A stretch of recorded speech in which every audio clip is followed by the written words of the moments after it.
received several bits of applause when he's performing. And he's not coming to studio alone. He's coming with another great gentleman who's been here before. They've both been here, and they gave us a great acoustic set the last time they were here. And I'm so glad that we can have a great conversation about music, life, and probably I'm seeing a guitar here. Something might happen. But ladies and gentlemen, in our usual typical fashion here on 96.3 Nation FM, we'd love to welcome and introduce to you our guest for this hour. Ladies and gentlemen, Clark King. What's up, brother? Yeah, that was a literal applause. Yeah? Yeah, I'm doing good. How are you? I'm doing great, my bro. Yeah. And you've come back with the dude whose hair is pretty cool, always has an ambience about him, a really dope guitarist. Oh, maestro, man. You've come in with the brother, the amazing dude. I love he just goes by one name, like Beyonce, man. This is Rick. What's up, my Yeah, bro? what's up, man? Yeah, I'm really glad to be back here and all that stuff. And you guys do too much. you do too much. What do you mean we do too much, man? Like, Maestro. No, it's you who does too much. nah, man. You know, we can't be talking try. about the likes of Lady Gaga. We play their music and we give them applause like their song. Mhm. And then you're coming to studio and you're like, yeah, we have some guys here. You know, like, That needs to match up. yeah, man. You know, at the end of the day, man, we need to elevate our own. You know, Absolutely. create Yes, sir. opportunities for y'all to just be heard and not just be heard, but to be appreciated for what you guys do, Yeah, man. thank you, man. The last time you guys were here on the Morning Fix, it was last year, Yeah. and you guys were just about to drop some new stuff. You guys were going different places performing. Yeah. How's it been for y'all since the last time that you guys were here? And for those who are listening to you for the first time, how can you introduce yourselves to them afresh? I see. Okay, cool. So, I'm a friendly neighborhood rockstar, Clark King, and we do art for a living. I do art for a living. I do it with my good friend Rick, and we go around performing, trying to get people to play our music and stuff like that. And from literally from the last time you saw us till now, it's just been that. I've released an entire album. We're working on something else that we're dropping probably in June. Oh, wow. And we've been doing a bunch of shows. We've done quite a few shows. From your high-end shows like So Far to, your local pub shows. You sing in front of one or two people. Yeah. Like last week, we did a restaurant and there were like two people in the audience. That's intimate. Yeah, well, that's one way of looking at it. But yeah, the journey is fun. It's quite fun. Uh-huh. Yeah. That's dope, man. Rick, Mhm. how have you been strumming along, man? As long as you keep doing it, you get better each as you go and all that stuff. So like, I don't know, it's been a year, so I'm hopefully it's like a year more advanced in Mhm. like playing and craft and artistry and stuff like that. So yeah. Uh-huh. If for those who are not able to see, your dreads are your dreads have been an iconic thing, and we're talking about how sometimes radio interviews are difficult for you Yeah. because headphones don't necessarily get to fit your head. Yeah. It's okay. It's like if I can remember a proper analog, it's like a guy who was like 6'4". He said that Kenya is not built for tall people. Ah, So like when you're in a bus, in a matatu, your legs don't fit. So I would That's say the true. same thing, that audio equipment was not built for people with big hair. I question how Bob Marley recorded all of those classics. I deign to think he said, just use the speaker. I don't need headphones. Just use the speaker. I'll sing from the heart. yo, Yeah. I've actually never thought about it like that until I'm looking at you and you're talking about Bob Marley with the dreads Mm. and the headphones, and I'm like, that could actually be real, Yeah. unless he had a 5-foot pair of headphones, Something like that. something like that. Mm. But again, thanks for coming through this morning. Thank you. Man. Since you guys were here last time and now, and you've talked about your performances, the places that you've been. Yeah.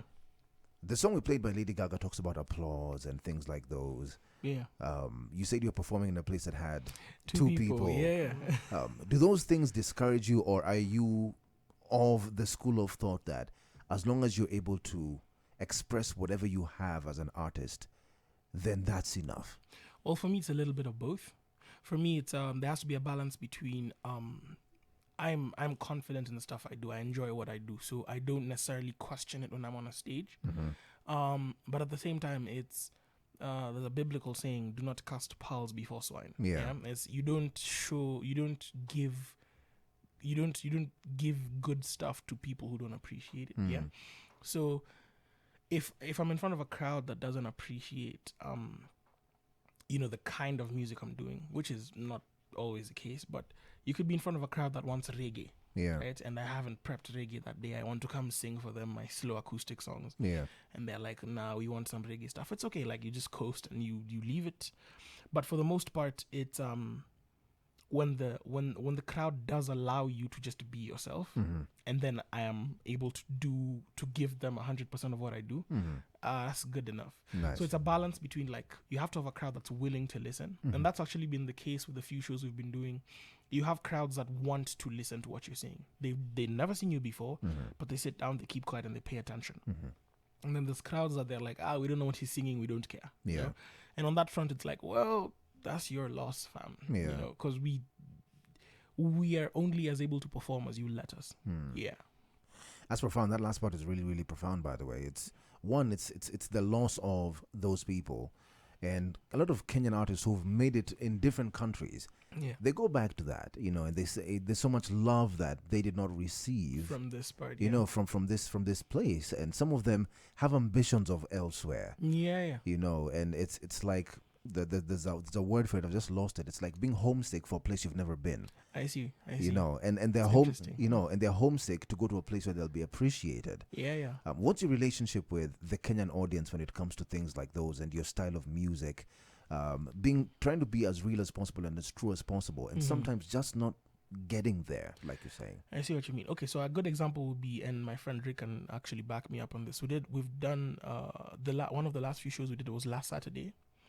We did a show, and the audience was predominantly non-Kenyan.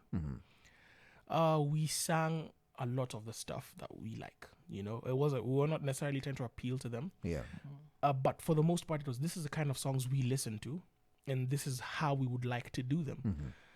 And they were so open. Like, we sang to them Swahili songs. They don't even speak a shred of Swahili, but they paid attention. They moved with it. We sing them songs from different languages, different arrangements, and they notice, they're like, this song goes this way. You guys have reimagined it. You tell them to do an and they do it. And it's like they listen to every second of it, Yeah. Whereas you do I can hear Rick laughing.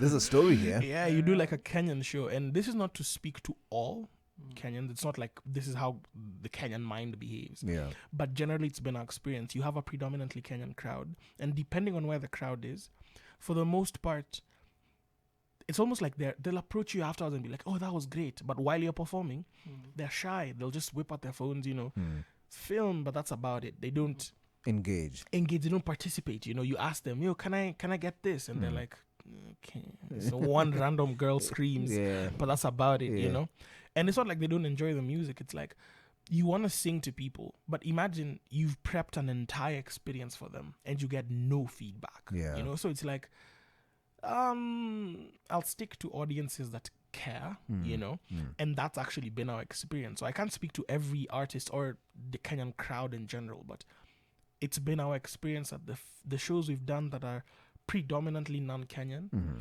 The crowd has a culture that they sit down and listen and appreciate. They notice little things like, you changed key here, you did something cool here. They notice that. Whereas when we do predominantly Kenyan crowds, they just appreciate it, but like the attention, the keep quiet and listen, that's not there exactly. It's a lot more hype than it is. Rick, man, you were laughing and stuff like that. And what's your experience with that? And is it more a cultural way of doing things as Kenyans? We don't feel like we want to engage as much because there'll be a spotlight on you. Does it go back to maybe how we went through schooling and, you're not supposed to stand out. And then all of a sudden Clark King is telling you, yo, stand out, and they're like, yo, fam, like, please, I just want to sit here and do my GHC in peace. Like what's your experience with that? Well, if I was to say anything about like specifically a Kenyan crowd as compared to anything, is a kind of lack of openness. They come with an expectation. So you're a musician, right? So you're supposed to be doing what every musician I have ever seen before live do. And when you do something new, even if they like it, they won't show it. Kenyans are. I've always had this saying. Kenyans are a very introverted people who pretend to be extroverted. They're not Nigerians. Interesting. But that's true. Like, we're not as out there. So Yeah. when, let's say, for instance, in regards to a standard show where, the standard fare is, a playback thing where, the artist is singing over their own song or something like that. There are certain cues that they expect from like a DJ, from the song itself, from the people stopping to sing back here, clap here, and all that stuff. Yeah. They expect you to end a song with a bang, so that's where you applause. You end on the first chord and something like that. Yeah. So, no, if anything, so like as compared to, let's say, more foreign crowds, is that foreign crowds are more open Mm-hmm. to receiving whatever it is that you're giving. And it's not just in regards to us as musicians. They really if they like your stuff, they will show you as you're doing it. And that's very encouraging because, the Kenyan crowd, they'll love your stuff. They'll absolutely love it. They've never had it before. They love it, but they won't show you then. They'll tell you afterwards. And I mean, you're gaslighting me, but something. Yeah, so it's like one of those things. It's like, but did you like it? Yeah. Though, Yeah. considering you said it at the end. I Yeah. don't believe you. Interesting. Yeah. Interesting. It actually just could be also that cultural balance where they're not used to it as well. Might be, yeah. But hey, slowly by slowly, as you attend more of these concerts by y'all too, then they'll understand a little bit more how to engage musically. Yeah. And realize that there's no mistake. Not necessarily, There's no mistake for them if you shout or if you If the you spotlight is on you for a participate, few seconds, but it's appreciating another artist. Yeah. We're taking a short break. We're going to be coming back, and I'm seeing a guitar here. You going to do something for us? We could. We could, yeah? Could. All right, cool. We're going to be taking a short break. Got some all of the above, Mano, and of course some more stuff.